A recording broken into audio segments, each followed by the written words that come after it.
그런데 111을 따라하면 어떡해요? 바보 아니냐 이거예요, 이 사람들. 한동훈과 국힘의 움직임이 위헌이라는 얘기를 미국 국무부에서 했어요. 이 한 줌의 내란 세력을 제외한 모두가 얼마나 수준이 높았으며. 안녕하세요. 저는 한국인의 탄생 그리고 유신 사무라이 박정희를 쓴 작가 홍대선입니다. 반갑습니다.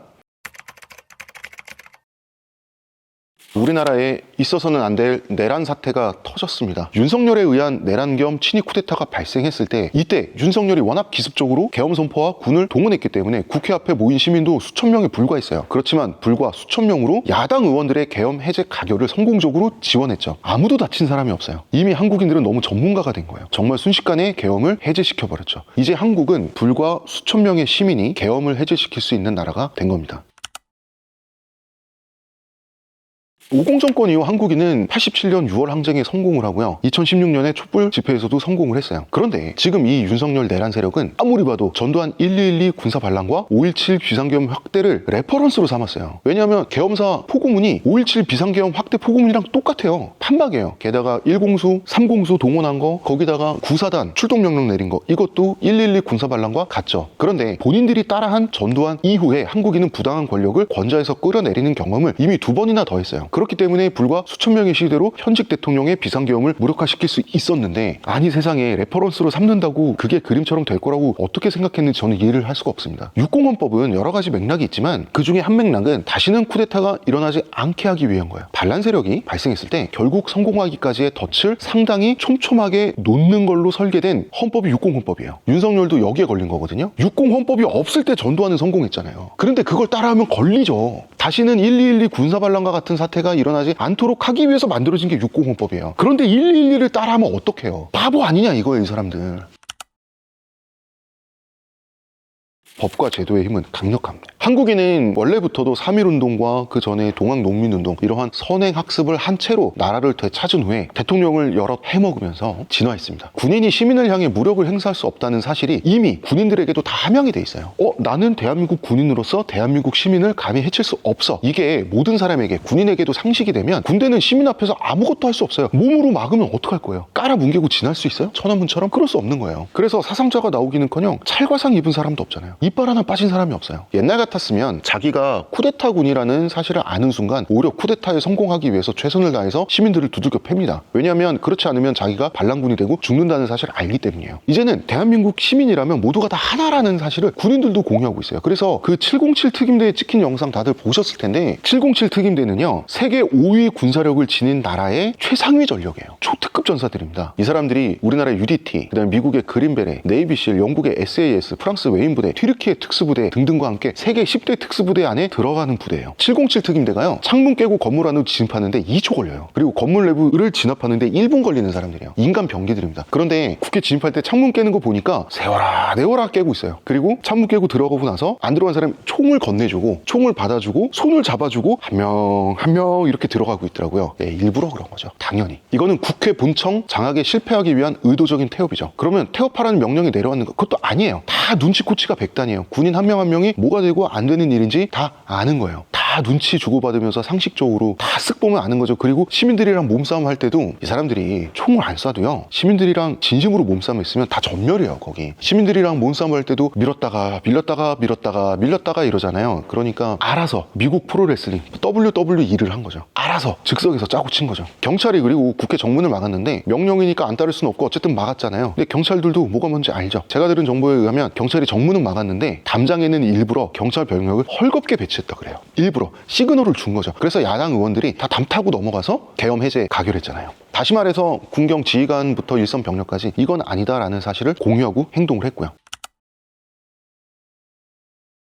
쿠데타 실패하고 나서 미국 국무부에서 심각한 오판이라고 했는데 badly misjudge라고 했어요. 이 표현은 외교가에서 적국이나 적성국의 지도자에게만 할 수 있는 표현이에요. 김정은이 미사일을 쐈을 때 미국 국무부에서 할 수 있는 표현이 badly misjudge예요. 동맹국, 그것도 군사동맹을 하고 있는 국가의 지도자에게 이 표현을 썼다는 것은 그대로 외교가의 언어가 아니라 일상 언어로 번역하면 희대의 병***라는 뜻이에요. 정말 정확히 그 표현이에요. 아직도 광화문에서 성조기 들고 윤석열 지지하는 노인분들 계신데 바로 미국이 윤통을 병이라고 했습니다. 더 이상 외교 협상의 상대가 아니라는 뜻이죠. 다행인 점은 미국이 괜히 제국이 아니에요. 윤석열 정권과 대한민국을 분리하잖아요. 대한민국 패싱을 하진 않았어요. 하지만 윤석열 패싱을 했죠. 민주적이고 합리적인 절차에 의해서 대한민국이 윤석열을 순조롭게 제거하기 바란다는 내용의 성명이 미국에서 나왔어요. 그런데 여당 의원들이 탄핵 가결 투표를 거부했죠. 이것은 알카에다나 탈레반처럼 본인들이 반민주적이고 반자유주의적인 세력이라는 사실을 공표한 거나 마찬가지예요. 물론 국민을 배신했고요. 지금 문제는 국힘이 탄핵 표결을 거부하면서 한국의 불안정성이 장기화되면 어떡하나. 지금 한국은행이 어떻게든 환율을 방어하고 있는데 이 방어가 하루가 더 갈지 이틀이 더 갈지 아무도 몰라요. 한국의 신용 등급이 얼마나 내려갈지 모르고요. 제2의 IMF가 불과 하루 이틀 차이로 올 수도 있고 안 올 수도 있어요. 그리고 정치적으로도 엄청나게 취약하죠. 왜냐하면 지금 윤석열은 현재 군사 반란민 내란에 실패한 위법한 인물이에요. 위법한 인물이 여전히 대통령 자리에 앉아있는 뭐라 말할 수 없는 위헌적이고 위법한 상황이 지금 현재 대한민국이에요. 이 상황이 지속되지 않기 위해서 탄핵 가결을 해야 되는 건데 여당이 똘똘 뭉쳐서 이거를 무산시켰죠. 국가의 적입니다. 그리고 대통령이 국정을 여당에 위임한다고 하는데 무슨 법적 근거로 여당에 위임을 하죠? 여당 대표인 한동훈과 한덕수 총리가 그걸 받았는데 무슨 근거로 받죠? 입법, 사법, 행정이 나눠져 있잖아요. 삼권 분립으로. 대통령은 행정부의 수반이에요. 여당 의원들은 입법부의 일원이고요. 누가 누구한테 뭘 준다는 거예요? 여당은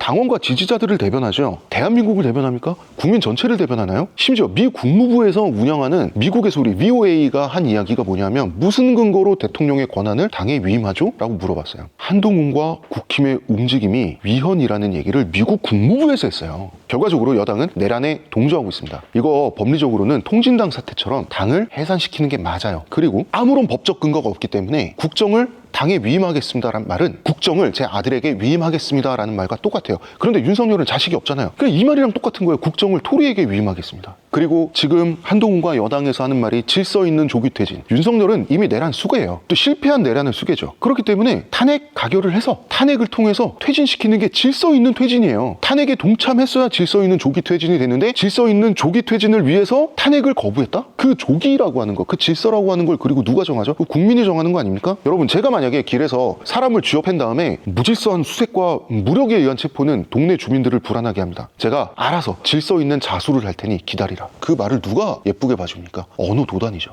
문제는 며칠 동안에라도 나라가 어찌 될지 모른다는 거고요. 시급한 탄핵과 내란 세력 처단이 국가와 민족의 미래를 위해서 간절한 시점입니다. 한국의 민주화는 일관되게 헌정가치 수호를 명분으로 진행이 됐습니다. 그 헌정가치란 재헌헌법에서 시작되는 거고요. 재헌헌법의 제정 근거는 기미 독립운동이에요. 3.1 만세운동이죠. 즉 이미 한국인은 독재와의 싸움에 선수가 된 채 해방을 맞았던 거예요. 대한민국의 헌법은 강력한 위력을 발휘해왔어요. 4.19 혁명의 명분은 헌정가치였습니다. 이승만을 권좌해서 끌어내린 힘은 헌법에서 나왔어요. 이승만의 계엄령과 발포 명령을 거부한 군 장성들 역시 군인은 헌정가치를 수호한다는 사명감으로 이승만에게 항명을 했던 거예요. 그리고 목숨을 걸었고요. 그들에게 국가는 이승만이 아니라 이미 헌법과 국민이었던 거예요. 국민은 박정희가 선거에 의해 2번 대통령이 됐을 때까지는 항거한다는 생각을 갖지 않았어요. 어쨌든 국민들이 뽑았으니까. 정치인, 지식인들이 항거했지 국민적 차원이 아니었어요. 그러나 박정희가 10월 유신으로 친위 쿠데타를 하고 그 유신 독재가 길어지면서 한국인의 감각이 발현되죠. 그 감각은 뭡니까? 이건 아니다 라는 걸 느끼는 감각이에요. 부마 민주항쟁은 박정희 제4공화국 유신체제의 심각한 도전이었습니다. 그런데 이때는 시민과 독재의 승부가 나지 않았어요. 승부가 나기 전에 김재규가 11.6 사건을 일으키면서 박정희를 암살하면서 그냥 정리해버렸죠. 그래서 스포츠 경기로 치면 노 디시전 경기가 돼버리고 말았어요. 하지만 시민의 권리가 박정희 독재의 종식 계기가 되죠. 전두환이 1.12 군사반란을 일으키고 그 다음에 5.17 계엄 확대를 했을 때 그 바로 다음날 광주에서 광주 민주화 운동이 시작이 되게 됩니다. 그때는 정보와 교통이 차단된 채 이 특수부대의 포갑적인 무력 학살에 결국 이 민주화 운동은 실패하게 되죠. 하지만 광주의 항쟁은 결국 1987년 6월 항쟁과 연결된 사건입니다. 운동권 대학생들은 자신들이 서울역 회군을 했기 때문에 광주 시민들이 대신 화를 입었다는 죄책감에 시달렸어요. 광주에서 시민이 학살당한 이 사건은 7년 동안 운동권 학생들이 독재에 저항하게 되는 중요한 감정적 동기가 돼요. 87년에 6월 항쟁에서 학생들만으로는 승산이 없었어요. 근데 일반 시민들, 즉 넥타이 부대가 합류하게 되면서 군부 독재가 최종적으로 무너지게 됩니다. 매우 중요한 순간이에요. 왜냐하면 4.19는 학생이 주도한 학원혁명이에요. 부마 항쟁은 시민 중심의 혁명이었지만 노 디시전, 게임 무효잖아요. 광주 민주화운동은 온 시민이 투쟁했다는 점에서 선진적이었지만 잔혹하게 압살당했고요. 그런데 6월 혁명에 이르러서 시민 전체의 혁명이 승리하는 그림이 처음 만들어지는 거예요. 이때부터 한국의 민주주의, 한국의 민주화라고 하는 것은 한국인이라면 시민 모두가 공유하는 것이 됩니다. 군부 독재의 운명은 그때 결정된 거예요. 또 이 아줌마 부대라고 해서 주부이신 분들이 전경과 군인들의 가슴에 꽃을 달아줬어요. 당신들도 대한민국 국민이다. 군대조차 현장 지휘관은 물론이고요, 장성들까지도 무력 진압에 반대하고 전두환한테 항명했어요. 그야말로 시민 전체가 움직였고요. 전두환은 백기투항하지 않을 수가 없었어요. 그리고 2016년에 박근혜 퇴진 촛불 집회, 이때도 시민이 승리했죠. 한국인이 지금까지 해먹은 독재자가 이승만 하야시켰죠. 박정희의 암살을 시민들의 항쟁이 유도했죠. 전두환, 노태우 법정에 세웠죠. 박근혜 대통령 끌어내렸죠. 그리고 이번에 윤석열이 될 예정입니다. 그렇게 되기로 이미 정해졌죠. 윤석열 본인은 모르는 것 같아요. 본인 이미 죽었어요. 근데 계속 살아있으려고 그래요. 좀비예요.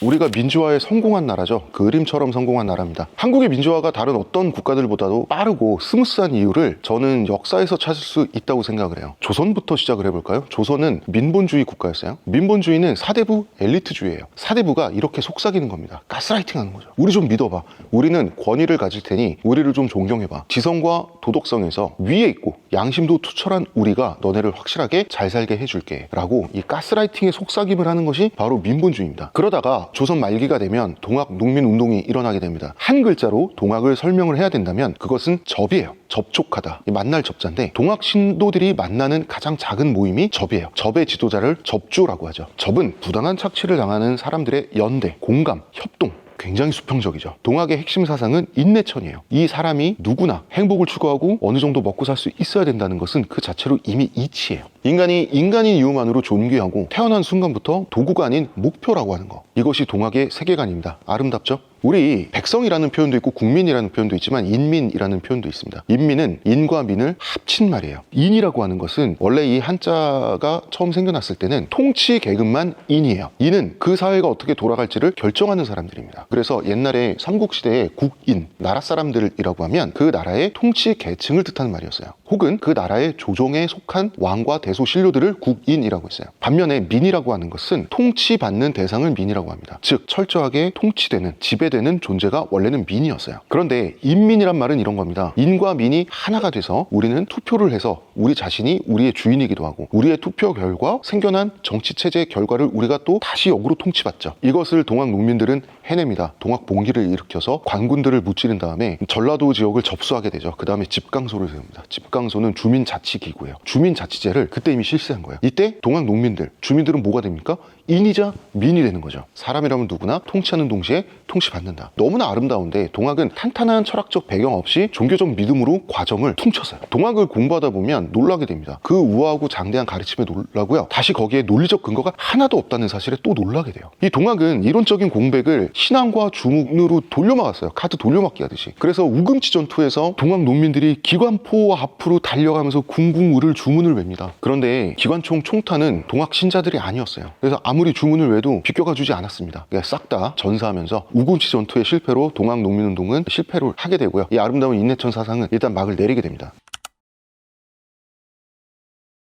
맹자에서 탄생한 정도전의 민본을 대체한 인내천, 현재의 서양식 민주주의까지 한국의 정치 사상은 끊이지 않은 역사적 흐름을 유지하고 있다는 거예요. 한국이 아시아 전체에서 가장 성공한 민주주의 국가로 정평이 났다는 사실이 저는 그 강력한 증거라고 생각합니다. 이 정도로 독보적인 성취가 20세기 한국인의 노력만으로 이루어졌다고 믿는다면 저는 지나친 현대인의 오만이라고 생각해요. 애초에 한국은 아시아에서 국민의 힘으로 민주주의를 완성하기에 가장 쉬운 조건이 역사적으로 주어져 있었다. 우리는 3.1운동의 가치에 주목하고 또 해야 됩니다. 한국인은 국가를 도구적으로, 질서를 도구적으로 봐요. 이거는 조선왕조 때부터의 특징이라고 제가 여러 번 말씀을 드렸었고요. 그렇기 때문에 조선왕조와 한국의 민주화는 연결된 현상이다라고 저는 확신을 해요. 조선의 민복과 동학의 인내천, 3.1운동 역시도 연결되어 있습니다. 3.1운동은 전국의 조선 사람이 참여함으로써 임시정부와 대한민국 그리고 민주공화국 체제가 다수의 합의에 의해서 도출됐다는 논리적 근거를 그림처럼 확보했어요. 3.1운동이 일제 무력에 진압당하고 끝났기 때문에 실패한 독립운동이라는 관념은 현대 한국인의 착각입니다. 이 운동은 민족 국가의 미래 정치 체제를 결정했어요. 대한민국 최초의 헌법이죠. 이 재헌헌법의 정당성이 3.1운동 위에 서 있는 것은 당연합니다. 재헌헌법도 그것을